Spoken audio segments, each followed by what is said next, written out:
Hello everybody, I'm your friend Kevin. Welcome, welcome, welcome. You are all welcome here, and I'm grateful that you're here listening and giving me your comments. This is your card and your message of the day.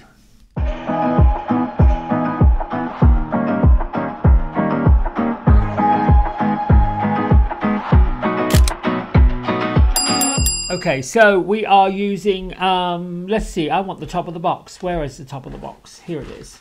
We are using the Archangel Power Tarot Deck by Radley Valentine, and we are using the Divine Masters Oracle Deck by Kyle Gray, two of my lovely, lovely teachers. My isms today: good things are constantly flowing to me.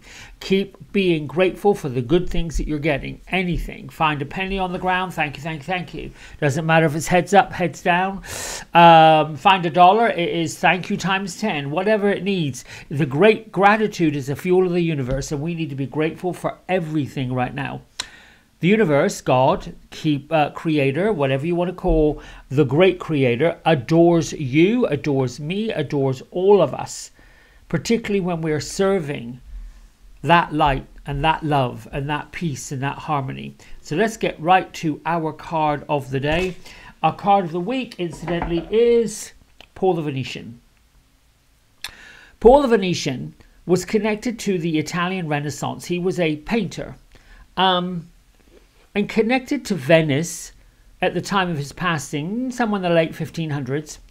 He was given the opportunity to rise up into spirit guide status, which means not necessarily an angel, but a spirit guide, to uncover and unleash the creative talents that we have within us. Now, the special message that Paul the Venetian brings to us this week with this card is we've got these hidden talents within us.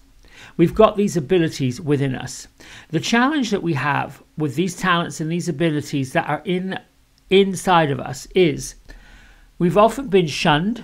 We've often been pushed aside. We've often been in this place of worrying about what other people think about what we do. This is where today's message is going to speak to it, because it's a 6th day. And the 6 days about being responsible, about nurturing the teacher inside, about your being selfless, loving, parental, dutiful, domestic, all of those things that you are. And I learned a couple of days ago from Elias Petrus. He was doing a webinar, and he said something to one of our participants about whether or not this person felt honored and felt seen and felt given by the people he was fearful of what he was now doing, stepping into the light, becoming a worker of the light. And he said, yes, so we shouldn't really have to worry about what other people think, but we do, because we're raised to not do this and not do that, and anything that's connected to woo-woo is not a very good thing. That's what most people believe. It's not true. It's a lie, as we all know. Anyway, let me get on with the card of the day, because Gertrude is tapping her foot under the table as... in other words, get on with it. She's decided not to give me a number of shuffling because she says it puts me off my game. And she said, quite frankly, my dear, you get quite sloppy with it. But there's the card of the day right there. Thank you, Gertrude. I love you. I love you. Oh, see what? I bring her in there and she just decides to wave her magic wand and I get all messed up. But I love her anyway. Beatrice is the voice of reason. Oh, there's 2 cards, one stuck behind the other. This is the one that I'm seeing. So that's the first one. This is the second one. Oh, yes. Well, look at this, number 6. Archangel Raphael. I suppose I should ask, if you've got some issues with either friendships, relationships, and it could be that you might be single. It also could be that you are single like me, and on your list of attributes that you're looking to attract, the list probably needs to be updated to look at something in a more creative way. But that's the story behind what Archangel, or the Ace of Ariel, which is new beginnings, new opportunities, new action plan. I think Ariel would be a traditional suit of the wands. She's the great announcer, letting you know that spring's coming. And look, she's also the bringer of gifts and the bringer of abundance. So it's your lucky day. New resources of money, time, support, and change in a job or promotion. I think that the plan that you have, that you've set forth, which is what number 6 days about, the 6 of air, I should say. I mean, the 7 of air. 6 of air, was it? Yeah. The 6 of air is paying attention. And the idea to maybe stop fretting about your material situation. Rethink whatever choices are going on. And you could have been making a potential mistake. You know, the 5 is a change. The 6 is you've arrived at the change and you've got to make some decisions in a way. Not that you're procrastinating, but just look at the plan. Look at what's going on. Make choices from your heart deeply and emotionally. That's the commitment that you're giving to the Creator. That's the commitment you're giving to yourself. It's a commitment you're giving to God, universe, whatever. But they have to be emotional commitments. It has to come with the power of love. When we choose to serve, I could say serve the Lord, but that would be a little patriotic. It's a bit, what they call that, where it's all masculine. That's not really necessarily where we need to go. But when you serve the universe, serve God, serve the Creator, decide to be of service, there's right behind it, because of our human experience, there's this idea that those that have gone before us, that have served God, the universe, been of service, shine the light, do whatever they're doing, somehow have to live in poverty or somehow have to give their services away for free. This is what I have had a struggle with in my professional life, because I've seen the gifts of creativity that I've had, the gifts of being able to help other people see the light, see the love, and do, I mean, even in my hairdressing, there's a part of me that thinks I should be offering these services for less. It's tough. It really is tough, because, you know, some people look at hairdressers when they started in the early 1900s, they were servants. Women who had their hair done for balls and parties and all the rest of it used their lady's maid. And one of the things they needed to know from the lady's maid is, could they do hair very well? Barbers were again considered, you're serving the community by making these men's haircuts sharp, and they were never known for being paid a great deal of money. We are the leading edge of change of that. We deserve to support ourselves, and we deserve to be supportive. I'm going off on a tangent here, but anyway, Ariel comes with new opportunities for you. She's talking about new opportunities because over here she's got plants growing, and it's like magical dust, magic dust. You're doing the work you're supposed to do, and she's coming to bring you the gifts that you're meant to have, that you're supposed to have. The Lover's card is Archangel Raphael's little gift that, using your heart, going out with love, people are going to start to see you and adore you the way the universe does. The Lover's card comes particularly if you are fearful of being vulnerable in relationships, fearful of giving that special part of yourself to someone else. Paul the Venetian is basically saying, be creative with your choices. Line up with someone that challenges you. Line up with jobs that challenge you. Be in that feeling of challenge. I'm going to give it over to my spirit guides to you know, Beatrice, I have a feeling that you've got something to say about this, and I'm going to just let you come in and oh, okay. So Beatrice is sitting looking back, and she's pondering. I'm moving back and forth because the woman's in a rocking chair, working back and forward. She's basically saying how wonderful these plans are from the workers that are coming.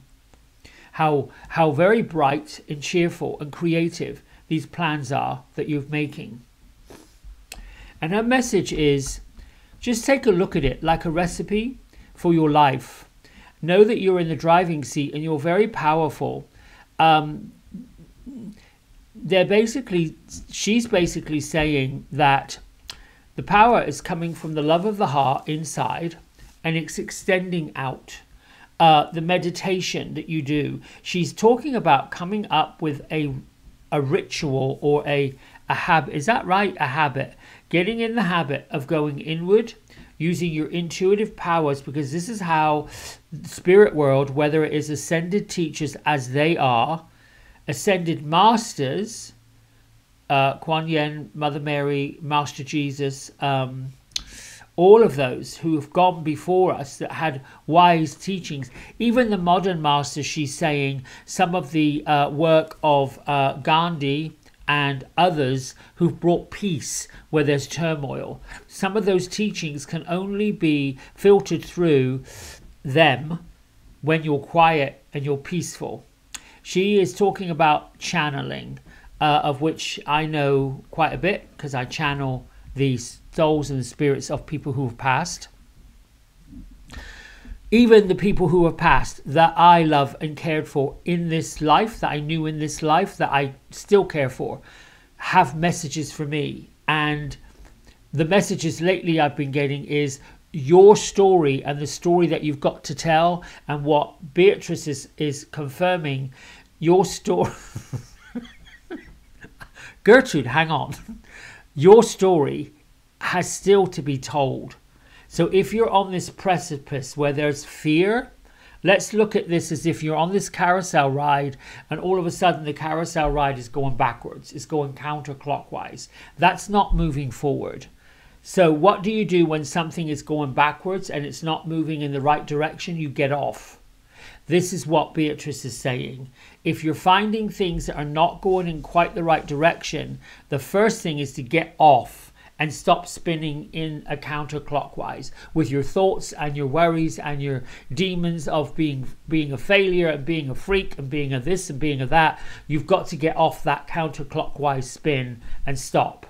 When you're stopping, there's this chance for things to fall into place. But in that somewhat fusion energy is where the information comes. You could always ask Archangel Michael, in this case, Archangel Ariel, thank you for being where you've always been. And thank you for revealing to me what I need to know and where I need to go. Thank you for opening my pathway forward and bringing forth the amazing opportunities that allow me to move forward, that allow the good things to constantly flow to me. I want you also to know, from my heart to yours, you can't go wrong. There is fear that comes, the worry. My worry lately has been the fear of more income. I like the feeling of having a safety net. I like the feeling of having a savings plan. I like the feeling of knowing there's money here if I need it. I like the feeling of knowing there's a slush fund, because I've had that for a little while. That's all gone. There is not lots. And then, there's this worry of being in debt, and this worry of paying the debts. Things change, things alter. The idea is that worry and anxiety over things like that create more of it. So at some point, the carousel ride that I'm on, that I'll share with you, is I got to stop that carousel ride to chaos, because it is attracting it. It's a bit like that energy is higher than the energy of saying everything's going to be okay. Everything's going to be perfectly fine. Everything you've ever needed has been provided for you. Finding a place of safety. I've got this beautiful house that I've had for 28 years. Finding a place of resource. I've got this talent. I've got this ability. I've got this creativity. Boom. So these two are great. And then being in the confidence that I have the right to nourish myself. Can I nourish myself? I was listening to a chapter Return to Love by Marianne Williamson. These little messages come up, the chapters, the books on tapes. She said that we're not fearful. We're just fearful of how great and amazing and how unbelievable we are. And when we serve Spirit, universe, God, what have you, when we're standing up of service, more of that comes. But we keep forgetting it because we think that being of service means we've just got to do this in this way of poverty, which is not true. Anyway, Gertrude is just doing this tap dance. She's basically saying, lifting up the vibration, lifting up your eyes, lifting up your life, and give permission for other people. People are going to be drawn to you when you put on that. When your inner light comes up and out, they'll be drawn to it. They will be drawn to it, drawn to it, drawn to it. Smile whenever possible. Laugh whenever possible. Bring things to lift this vibration, because that's what's going to draw people to you.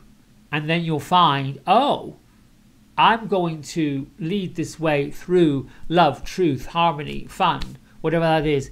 One thing I want to say real quick before I let you go, this is also about being authentic.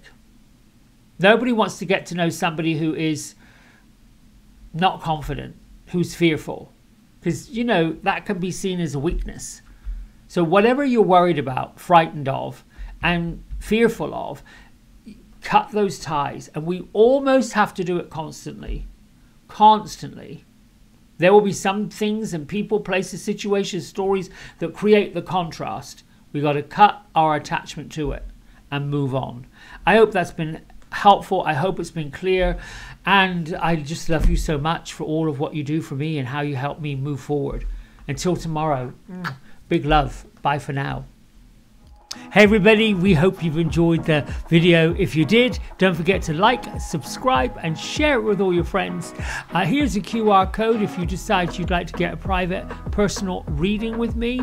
I'm available most evenings and on the weekends. Just go over to the website, book in what session, 30 minutes, 60 minutes, and then fill in the contact information and I'll be back in touch. And if you feel kind enough, here is a link to my donation button. Energy exchange of any amount is always gratefully received. Until next time, be well, be blessed, and thanks so much for watching. Bye.